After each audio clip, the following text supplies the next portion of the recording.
नमस्कार। आपका अखबार के रविवारी अंक में आपका स्वागत है। मैं हूं प्रदीप सिंह। दुनिया में इस समय एक ही मुद्दा है जो चर्चा में है और वो है अमेरिका, इजराइल और ईरान के बीच युद्ध। बाकी सब मुद्दे पीछे चले गए। किसी भी देश में इस मुद्दे से बड़ा मुद्दा कोई नहीं है और इस समय दुनिया में हर व्यक्ति के मन में दो प्रश्न हैं, चाहे वो किसी भी देश का रहने वाला हो, चाहे वो युद्ध में शामिल हो, शामिल ना हो, बहुत दूर हो, पास हो, प्रत्यक्ष रूप से, परोक्ष रूप से उस पर असर पड़ रहा हो, नहीं पड़ रहा हो। सबके मन में दो सवाल हैं। पहला, ये युद्ध कब रुकेगा? क्योंकि अब इस युद्ध से पूरी दुनिया जुड़ गई है। चाहे किसी के पक्ष में हो, किसी के विरोध में हो, ना हो, असर सब पे पड़ रहा है और ये युद्ध जितना लंबा चलेगा, युद्ध का असर उतना ज़्यादा होगा और सब प्रभावित होंगे। ऐसा नहीं है कि कोई अप्रभावित रह जाएगा।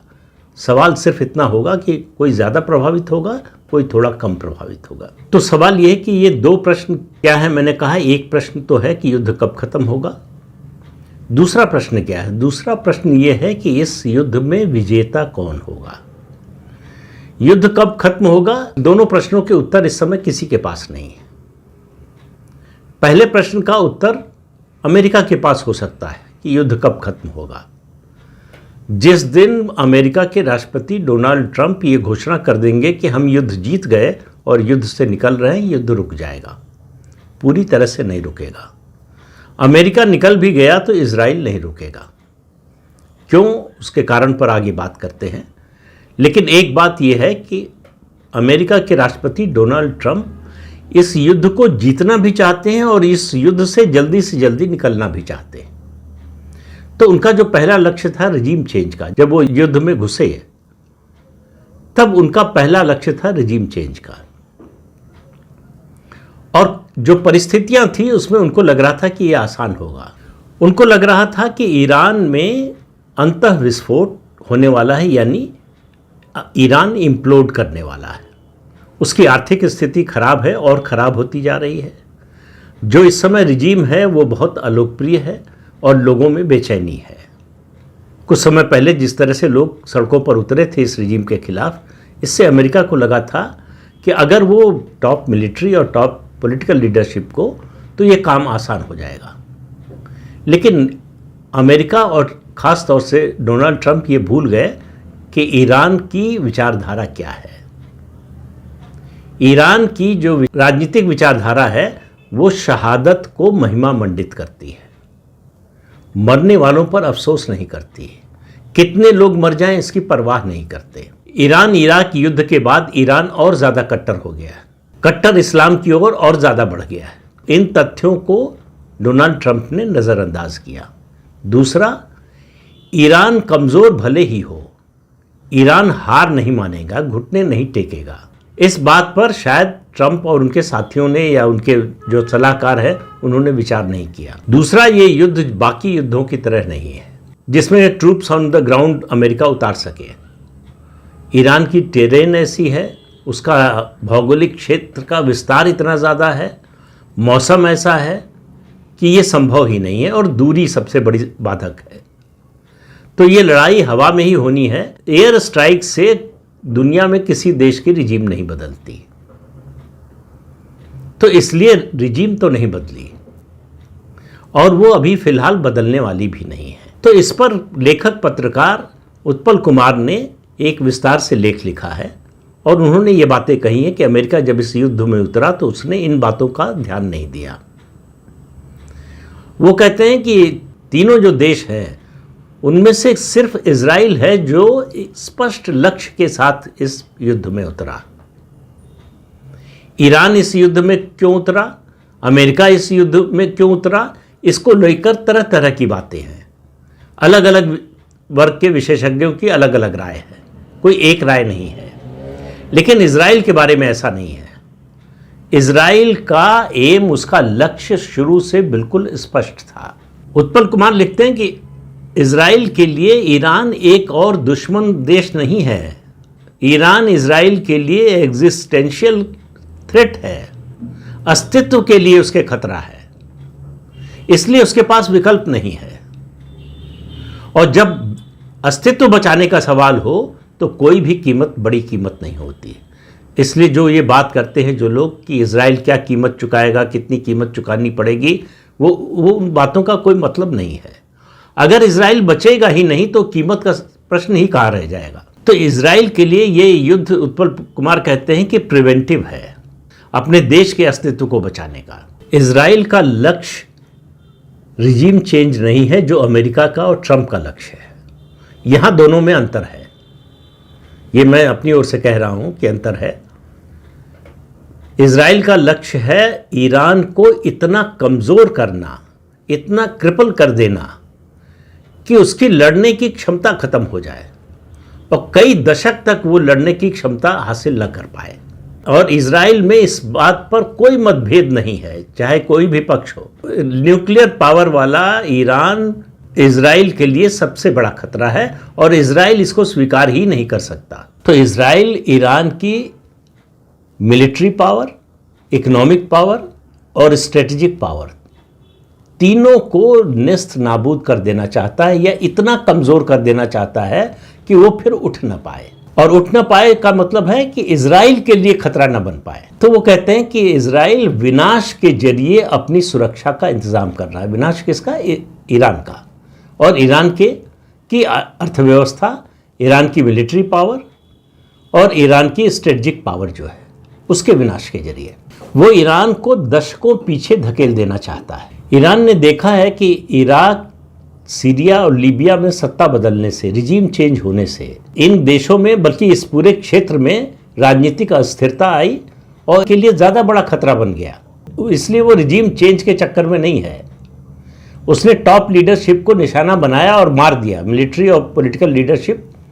उसके लिए रिजीम चेंज या रिजीम पर जो हमला था वो लक्ष्य उसी समय पूरा हो गया, युद्ध के पहले ही दिन। ये भी इजराइल को पता है कि इन तीन देशों की जिनकी बात की मैंने, इराक, सीरिया और लीबिया में जो रिजीम चेंज हुई उसके बाद जो सत्ता आई वो और ज़्यादा कट्टर सत्ता आई। तो इजराइल को मालूम है कि अगर रिजीम चेंज ईरान में कर भी देंगे तो वो जो नई सत्ता आएगी वो और ज़्यादा कट्टर होगी और इसलिए कोई फर्क नहीं पड़ेगा। उस सत्ता का भी लक्ष्य, उस रिजीम का भी लक्ष्य इजराइल को खत्म करना होगा।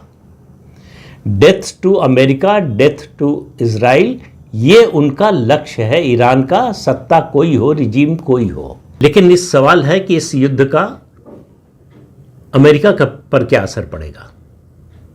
अमेरिका पर इस युद्ध का कोई आर्थिक प्रभाव, मतलब प्रतिकूल प्रभाव नहीं पड़ने वाला है। तात्कालिक रूप से बहुत शॉर्ट टर्म के लिए ज़रूर वहाँ महंगाई बढ़ सकती है, लेकिन उसके अलावा अमेरिका का फ़ायदा ही फ़ायदा है। उसका जो रक्षा उद्योग है वो और तेज़ी से बढ़ेगा, क्योंकि इस युद्ध के बाद और इस युद्ध के दौरान भी खाड़ी के देशों को हथियार चाहिए, अपनी सुरक्षा बढ़ाना है उनको। यूरोप को अधिकार चाहिए। अब ये बातें मैं कह रहा हूँ, ये लेख में नहीं है। नेटो से अलग होने की बात कर रहे हैं डोनाल्ड ट्रंप, तो नेटो के जो सदस्य देश हैं उनको अपना रक्षा बजट बढ़ाना है, रक्षा पर खर्च बढ़ाना है, मतलब हथियार और खरीदना है। अमेरिका सबसे बड़ा बाजार है उनके लिए। इसके अलावा जहाँ जहाँ विनाश हो रहा है वहाँ रिकंस्ट्रक्शन के लिए सबसे ज़्यादा जो बड़ी कंपनियाँ आएंगी वो अमेरिकी होंगी। फिर उसके अलावा वेनेजुएला पर जिस तरह से कब्जा किया अमेरिका ने, तो उसके पास तेल की कोई कमी नहीं है। पहले से उसके पास अपना तेल था, अब वेनेजुएला से जो तेल उसको मिल रहा है, जिसको वो बेचेगा, कुछ हिस्सा कह रहा है कि वो वेनेजुएला को भी देगा, बाकी खुद रखेगा। तो पूरी दुनिया के लिए वो अमेरिका तो कह रहा है, ट्रंप कह रहे हैं कि आइए हमसे तेल लीजिए, हमारा तेल लीजिए, वेनेजुएला का तेल लीजिए। तो नुकसान क्या होगा अमेरिका का? ट्रंप और अमेरिका की छवि को नुकसान होगा। ये जो छवि बनी थी कि सबसे ताकतवर देश है, उसके खिलाफ कोई खड़ा नहीं हो सकता, उस छवि को नुकसान पहुंचा है। ईरान ने जिस तरह से खाड़ी के देशों पर हमला किया है सिर्फ इसलिए कि वो अमेरिका के मददगार हैं। उन्होंने अपने देशों में अमेरिकी सैनिक अड्डे बनने दिए और उनका इस्तेमाल होने दिया। अमेरिका चाहकर भी, ट्रंप चाहकर भी स्ट्रेट ऑफ हॉर्मुज नहीं खुलवा पाए। ये इस युद्ध में उनकी सबसे बड़ी नाकामी है। नतीजा ये हुआ कि पूरी दुनिया जो है वो आर्थिक संकट में घिर गई है। अब मैं एक बात और कह रहा हूं कि अमेरिका इस युद्ध में क्यों आया, इसको लेकर मैंने शुरू में कहा कि कई तरह की ओपिनियन है।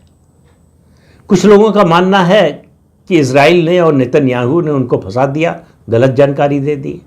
मैं इस बात को नहीं मानता। अमेरिका का जो प्रशासन है और राष्ट्रपति डोनाल्ड ट्रंप इतने नासमझ नहीं हैं कि नेतन्याहू और इजराइल कहेंगे और वो युद्ध में उतर जाएंगे। एक बात। दूसरी बात ये कही जा रही कि वेनेजुएला के बाद उनको गलतफहमी हो गई थी कि ईरान में भी वो इसी तरह से इतनी आसानी से सत्ता परिवर्तन कर लेंगे। वो भी नहीं लगता। उनको भी अंदाज़ा था कि ईरान क्या है। वो ईरान इराक युद्ध देख चुके हैं। वो देख चुके हैं राष्ट्रपति जिमी कार्टर का हाल, जब तेहरान से अमेरिकी डिप्लोमेट्स को निकालने के लिए जो हेलीकॉप्टर गए वो सब मार गिरा दिए गए। उसकी वजह से जिमी कार्टर का राष्ट्रपति का पद चला गया। तो उनको अंदाज़ा तो बिल्कुल रहा होगा। एक वर्ग है जिसका ये मानना है कि अमेरिका और ट्रंप ईरान गए चीन को रोकने के लिए। ट्रंप को लग रहा था अगर ईरान में ऐसी सत्ता आ जाए जो अमेरिका के करीब हो या अमेरिका परस्त हो या अमेरिका के साथ उसके अच्छे संबंध हो, तो वो स्ट्रेट ऑफ हॉर्मुज पर उसका भी कब्जा हो जाएगा। उसको भी वो कब्जा से मतलब उसको वो भी नियंत्रित कर सकेगा। चीन का 80% से ज़्यादा तेल इसी रास्ते से जाता है। तो चीन के तेल का रास्ता अमेरिका रोक सकता है। ईरान जो तेल बेचता है वो सबसे ज़्यादा चीन खरीदता है, उसको रोक सकता है अमेरिका। तो अमेरिका को लड़ाई अल्टीमेटली ईरान से नहीं चीन से लड़नी है। तो एक एक्सपर्ट्स का बड़ा वर्ग है जिसका मानना है कि चीन को रोकने के लिए, चीन की घेरेबंदी के लिए अमेरिका ईरान में गया। अब किसका लक्ष्य क्या था ये इजराइल के अलावा और किसी के बारे में स्पष्ट नहीं है। ईरान के लिए तो ये एग्जिस्टेंस का सवाल है। उसको मालूम है कि परमाणु कार्यक्रम छोड़ देने के बाद जो शर्त लगा रहा है अमेरिका, उसके बाद वो बचेगा नहीं, खत्म हो जाएगा। उसने देखा कि 5 डिक्टेटरशिप्स थी दुनिया में, बड़े पैमाने पर अगर कहें, बड़े डिक्टेटर अगर कहें हाल के दशकों में। एक नॉर्थ कोरिया में है, दूसरी लीबिया में थी, तीसरी इराक में, चौथी वेनेजुएला में और 5वीं ईरान में। और आप देखिए कि केवल नॉर्थ कोरिया वो बचा हुआ है। क्यों बचा हुआ है? उसके पास परमाणु हथियार है। तो ईरान को ये मालूम है कि उसका एग्जिस्टेंस तभी रहेगा जब वो परमाणु हथियार संपन्न होगा। इसलिए 2015 में अमेरिका के साथ परमाणु समझौता होने के बाद भी उसने यूरेनियम का एनरिचमेंट जारी रखा, 60% तक कर लिया है।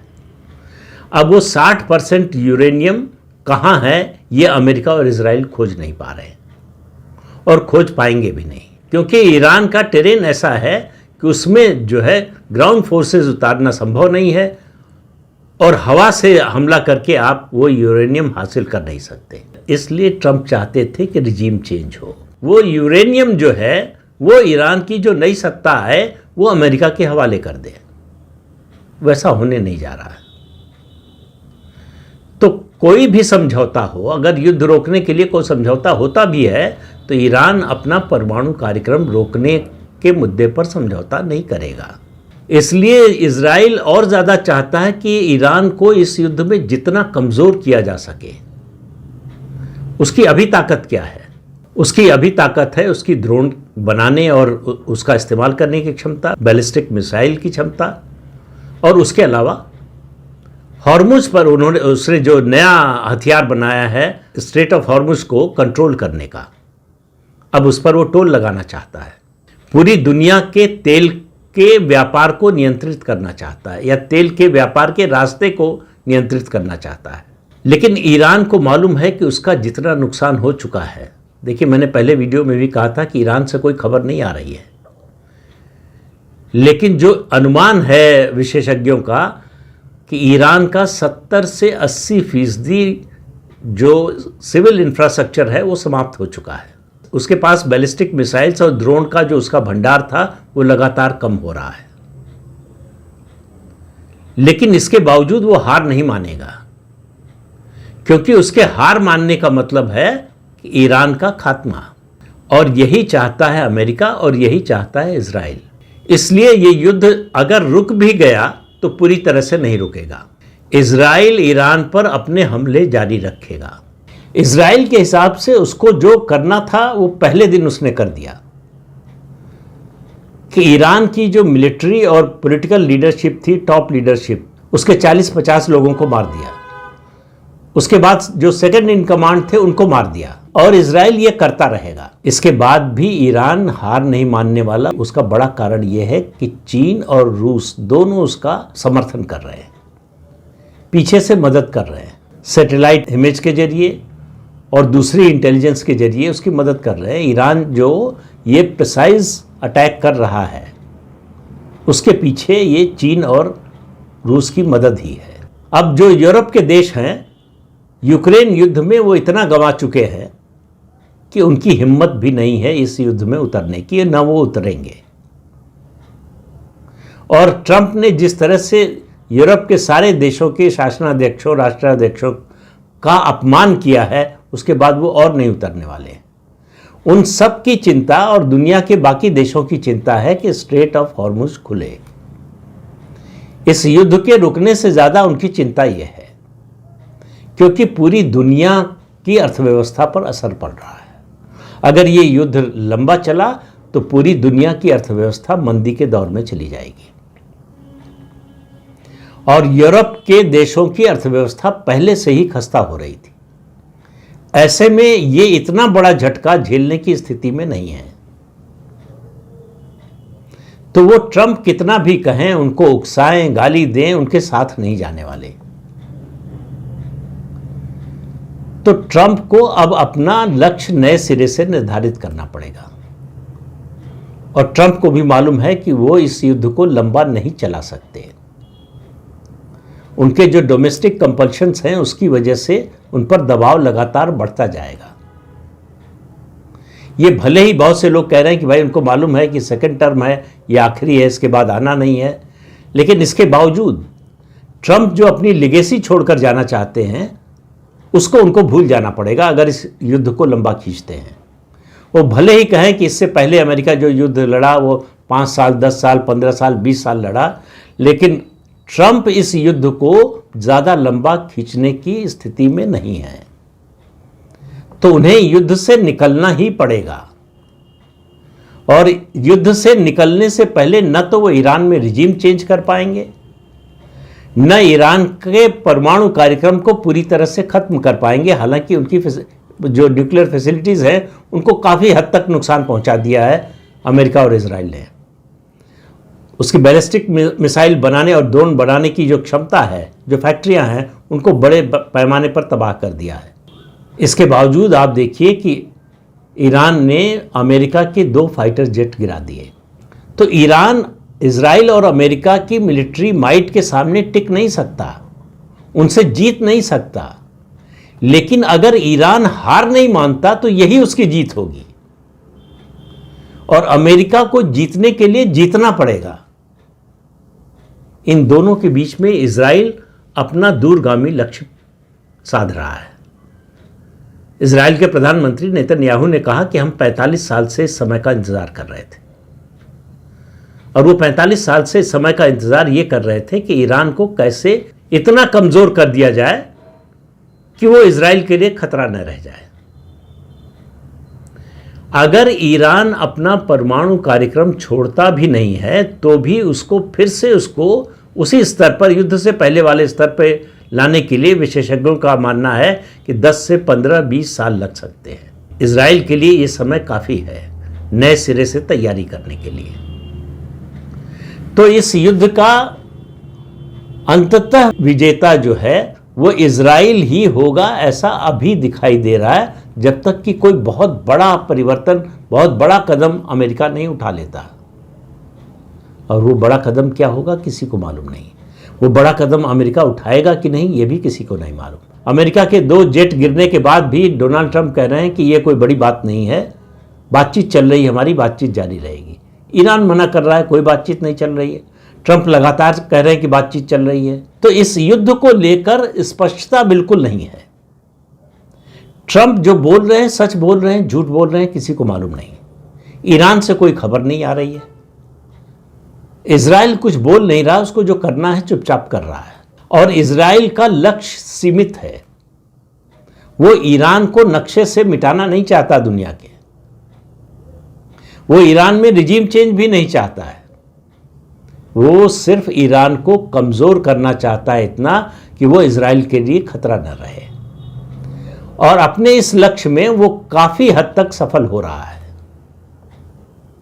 इस दृष्टि से अगर आप देखें, इस युद्ध का विजेता अगर इजराइल ही माना जाए तो कोई आश्चर्य की बात नहीं है। तो इस अंक में इतना ही। अगले अंक में फिर मिलेंगे किसी नए मुद्दे के साथ। तब तक के लिए अनुमति दीजिए। आपसे अनुरोध है कि चैनल देखिए, शेयर कीजिए, लाइक कीजिए और सब्सक्राइब जरूर कीजिए। नमस्कार।